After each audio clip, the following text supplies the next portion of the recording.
5,000 kilometers. That's races, training blocks, bunch rides, rides abroad. The Canyon Aeroad 2026 was my top performing video on this channel, and many of you requested a follow-up. Welcome back to Crank and Sprints. I am Rodrigo, and if you didn't see the previous video of impression and unboxing of my Canyon, you can see it here. But let's see now how the bike rides after 5,000 kilometers.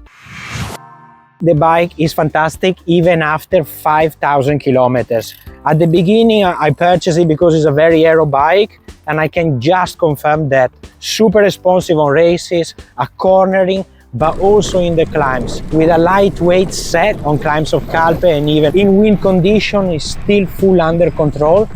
And although I changed my pedals now, it came with 170, so it's perfect for cornering or for hard racing as well. The strategy of Canyon selling a bike very personalizable, and now you can also personalize the colors with a higher level bike. It makes you want to buy it, but after 5,000 kilometers, I have to say I'm pretty happy with this purchase. Another great thing of this bike, the handlebar. As I mentioned at the beginning, one of the reasons why I purchased this bike, the handlebar, and now after 5,000 kilometers, I'm really happy. I'm using now 380 millimeters and 240 at the front, so it's a very aggressive position, very aero position, but you can use also go a bit more open up or close, based on now your physical build. I'm a very small guy, so obviously I like a very small handlebar. It's still really well for the handling, and also not only for a normal ride, but also for the racing. And on top of this, the handlebar is fantastic because, especially when I travel, and I did travel to Calpe, it's very easy to unscrew and also remove those two top parts when you are traveling. Two screws here underneath. It makes you remove this only part of the handlebar, so it's so easy to pack, and you don't need to unscrew everything, and you don't need to touch your headset, which usually is a very crucial part of your bike, and if it's not properly fit, then you might have problem in the future. I don't touch it because of this new handlebar, so this is really fantastic. Another thing that I'm pretty happy overall is the material for the price that the bike costs. We just a bit more than 4,000 or 4,000 when I purchased it. All the material and all the pieces are very, very good. It comes standard with a Continental, or also it comes even with a power meter if you buy the SRAM. But I'm pretty happy with all the standard sizing, and also a saddle. Sometimes the saddle when you purchase a bike, they are very basic.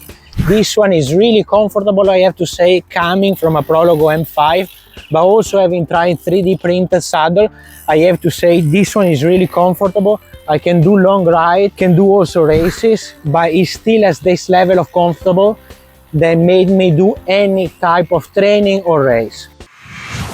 So what are the negatives of these bikes? Only two. And it's not really a negative. I talk really well about the saddle. We're talking about the seat post. So the seat post is a bit more different from the other bikes. Make sure you put a lot of carbon paste. I didn't do it at the beginning, and when I mean a lot of carbon paste. It might be a bit squeaking, and it was a bit, even if I'm 60 kilos only. So if you are more kilos, if you're a bit heavier than me, make sure you use a lot of carbon paste.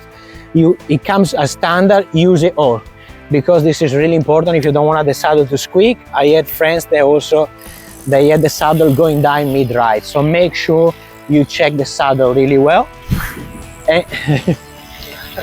And last but not least was the second big issue that I had. I didn't purchase it before.